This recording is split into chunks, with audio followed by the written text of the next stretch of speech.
Even I have a friend like that. I was not in school at that point. I had to start calling her. The exam is no longer evening. Imagine they shifted an evening exam to the morning. You got me singing.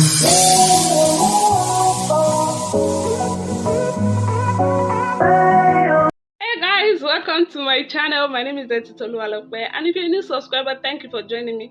Also, if you're a returning subscriber, thank you for always coming back. You know I love and I appreciate you so much. So in today's video, I'll be sharing with you guys 10 things I wish I knew before applying for part-time in YABA College of Technology. So Yabatech, as it is popularly known, is the oldest higher institution of learning in Nigeria, founded in 1947. And in case you don't already know, I am an alumni of the school. Yes, though very recent, but while I was there, I studied science laboratory technology. So I will be sharing with you the things I learned after becoming a student.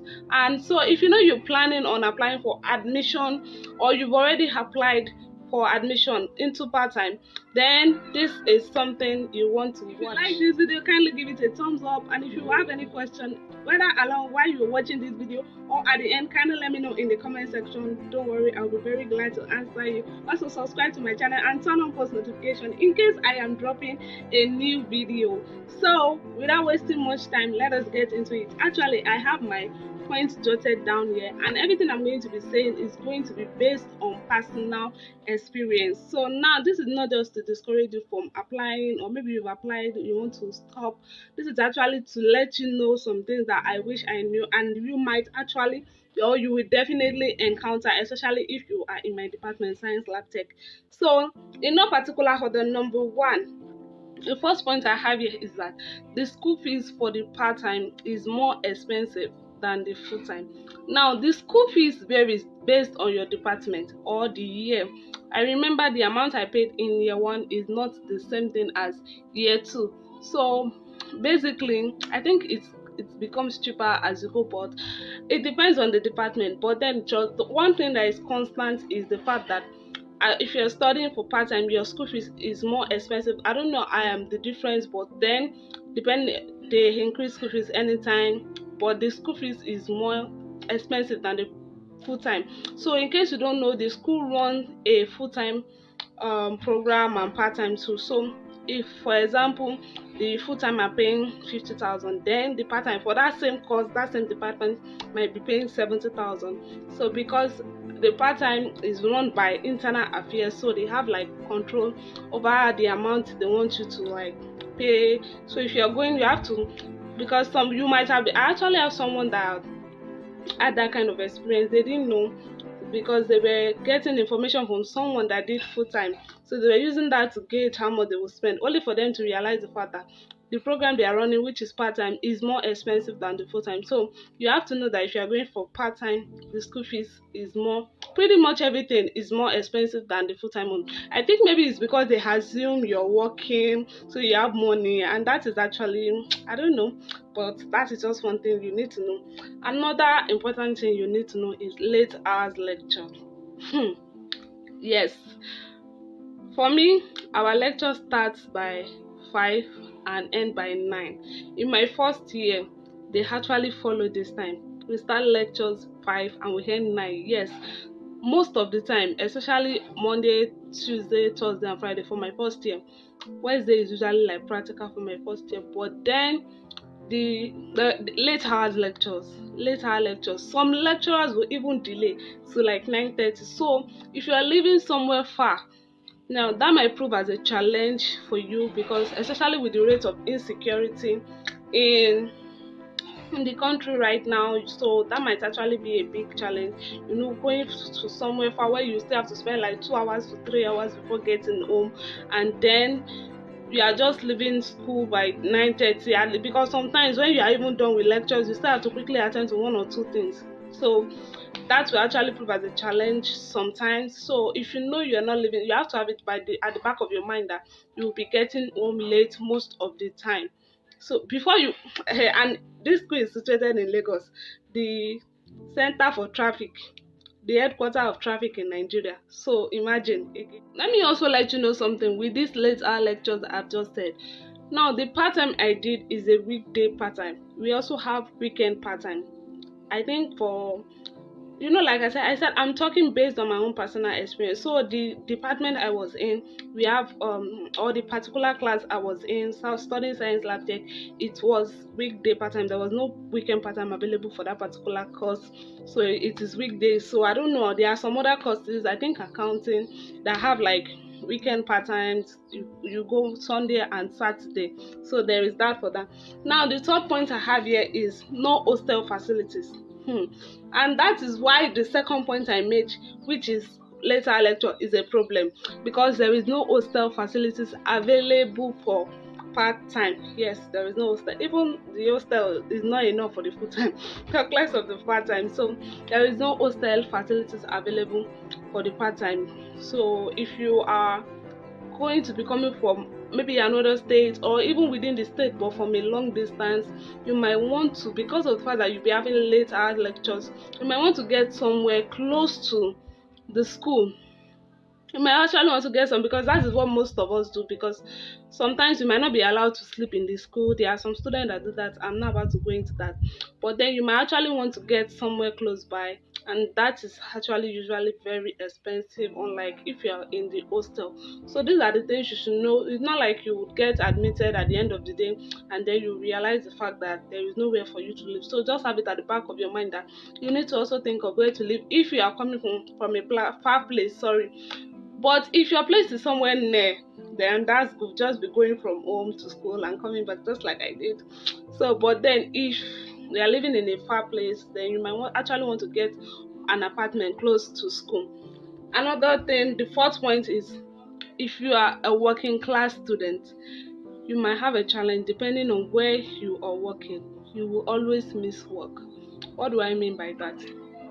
I can count tons of times that we've been asked to come to school without giving a prior notice. So if you're working in a company, did I say company? In a company or an establishment whereby giving short notice actually attract a penalty, then trust me, it's going to be a big challenge. And most of these meetings are usually very important. It's something you cannot miss. I remember a very good occasion where on a Saturday we are just asked to come on a Saturday. Saturday is not even a day we actually go to school, but then we are asked to come on a Saturday. So if you have an appointment with your boss or at work for that time, now imagine what will happen. Because so you have to actually have like an understanding boss or an understanding HR or whoever is in charge at your working place to actually know that, or maybe if they were a student too, to actually know that you are not just taking silly excuses all the time. Most of these excuses are genuine, because you will always have to miss work most of the time, especially when it's getting to time for projects. That is another thing on its own. So the fifth point I have here is a week plus weekend for exams. So we have a week plus weekend for exams. They always like to run the exam straight. I don't know how long it takes the full-time actually to do the exam, but you start your exam depending on the number of courses you are offering for that semester. But the exam usually runs through a week and weekends for, no, though not on Sunday, just Saturday for exam. So, and that week, most of the time, that's another thing, you might actually want to take that week off from work. Yes, because on two occasions I remember when the exam was in the afternoon, they shifted it to the morning on that particular day. There is even one, if you see the way some of my classmates were even I have a friend like that. I was not in school at that point. I had to start calling her. The exam is no longer evening. Imagine, they shifted an evening exam to the morning. So those of them that went to work, or those that are living, I know about one or two students that had a carryover in this particular course I'm talking about, because one of them was even in a cartoon, and they looked at it that I had paper in the afternoon. Maybe they were planning on leaving home by 12, only for them to be informed that the exam had been moved to 9 a.m. in the morning. It is not funny. They missed the exam. So for your best interest, kindly come to school, especially since the morning. If you are having exam 6 p.m., if it says that 6 p.m. on the timetable, come in the morning. Don't risk anything. Do not risk anything. So you might actually want to take that week off from work in order to focus on the exam and not to end up missing the exam. Also, another point I have, this particular one is funny. This story I just shared with you guys is actually very funny, but then it's not funny because I know a lot of people had to like tons of students. I'm even talking about my own class. I don't know about other. Okay, I think it's just for like my own class for that particular course. It was not funny. I can count like 1 or 2 students that had to carry that course over because they went to the hall late or they came to school late, sorry. So another one I have here is repetition or semic. We call it semic. I don't know if it is a general term in Nigerian institution, but it is called semic after low GP. So at the end of, I think, your second year or first year, if you are doing full-time, but for part-time I think second year, and your GP is too low, I think maybe below 2.0, yes, 2.0. Now unlike universities, our own it is over 4 points. 4 points is the highest instead of 5 points for university, so 4 points is the highest. So I think if it is below 2 points, you'll be asked to repeat. You'll be sent back to year 1. Yes, you'll be sent back to year 1. But then if you're in year 3, you are just going to have like an extra year, and that will bring me to the next one, which is extra 1 year. Now, like I said, okay, so what the diploma I actually got was a national diploma, ND. So for full-time it was just 2 years, but then for part-time it is 3 years. More school fees, more years. So 3 years. So trust me, the last thing you want to do is have an extra year again plus that 3 years, which means that you are going to be using over 4 years for just national diploma. I'm sure that is not something you want. So if you are coming to school, starting from the very first lecture you are going to have, I'm sure you want to take it very serious because you don't want to end up with extra, because you're having an automatic extra year, not necessarily an extra year, but you are going to use 3 years instead of 2 years because you are offering part-time. Another one is large population of students. Okay, so when I resumed, I think we were 640 in my class. Yes, 640 in my class. We were that much. Trust me, it was a challenge for me because the school I attended, my secondary school, I think we were just 10 in my class. So moving from a class of 10 students to 640 students, it was a challenge. Like, it was not easy. It was a situation of survival of the fittest. If you come to school late, you have to have friends that will be ready to keep seat for you. And no, throughout my stay in that, I think it was year 3 that is subsided, when a lot of people have been withdrawn, when a lot of people have like quit and so on and so forth. We used to have problem with class and where to sit.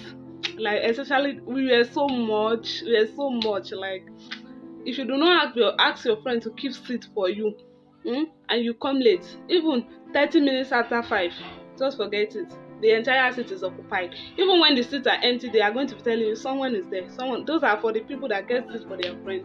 So you have to be able, if you are the type that you cannot cope in a large in a place full of so many people, I'm sure that is something that you may actually want to work towards, especially if you're planning on coming, because there's usually a large population of students. Another one is, this is actually a good one, because most of the time if you're applying for part-time, your 3 years is your 3 years, unlike full-time. Why? Because we are not affected by ASUP strike. So ASUP, I think, is the Association for Polytechnics and College of Technology and Education, unlike ASUP.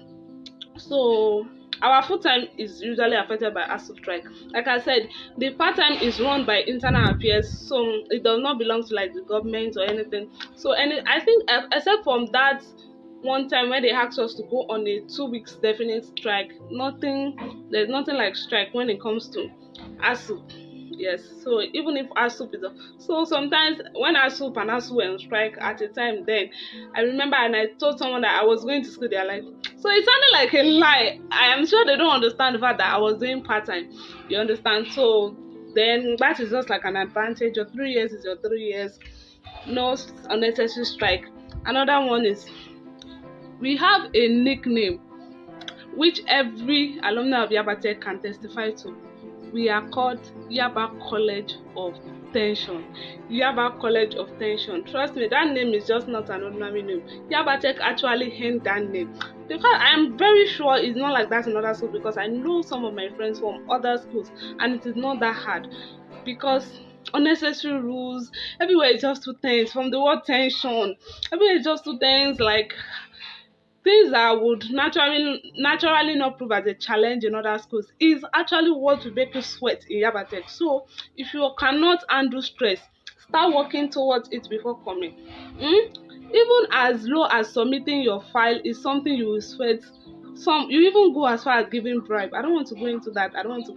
But trust me, rules, regulation. Recently, I found out that they've added bringing babies to class. So if you're a mom, you might actually want to drop down your child at home because it is no longer allowed for you to bring babies to class. So if you are a nursing mother, imagine, you see, stress, tension. If you're a nursing mother now, so bringing your child to school, especially if the child is still small, maybe you actually have to be bringing someone along with you that will keep the child outside, but then you are not allowed to bring your child into the class anymore. So there are a lot of rules and regulations down to dressing. You cannot wear slippers, you cannot wear face cap, though maybe that one too is in other schools, I don't know, but everywhere is just too tense and there's always a problem. But irrespective, though everything I've been saying is not actually to discourage you, like I said, from applying for admission into Yabatech. Yabatech is actually a very good school for you to go. Yeah, I said it. It's actually a very good school for you to go.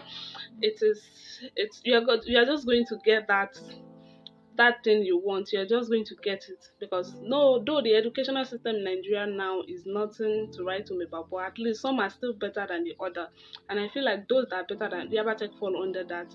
So if you want to apply for that admission, do it now. And one thing, a bonus point, there is no, if you watch up to this point, then that is a bonus for you. You do not need JAMB. Yes, you do not need to write JAMB to apply for. Actually, I wrote JAMB the year I actually got admission because I was not planning. I was actually planning on applying for. So actually, that's a story for another day. I was planning on applying to another school. Then this opportunity came and I just grabbed it. I didn't need JAMB. I did not need JAMB. And you have higher chance of getting admission. So go for it. Don't be discouraged. These are just the things I wish I knew before applying for admission. Why did I stop? Before applying for admission into Yabatech for part-time program. So if you love this video, and especially if you watch up to this point, that means you loved it. So kindly give this video a thumbs up. Yes, give me a thumbs up to like it. Also drop your comments in the comment section. Like I said earlier, if you have any question, drop it. Let me know in the comment section. I'll be glad to answer you. And if the questions are like much, I can actually do another video to answer some of your questions. Don't worry, I'll be very glad to do that. Also subscribe to my channel, help me grow. Subscribe to my channel. And the last but not the least, turn on post notification in case I am dropping a new video. Trust me, I have more of this coming. Thank you. I still remain Etitolu Alope.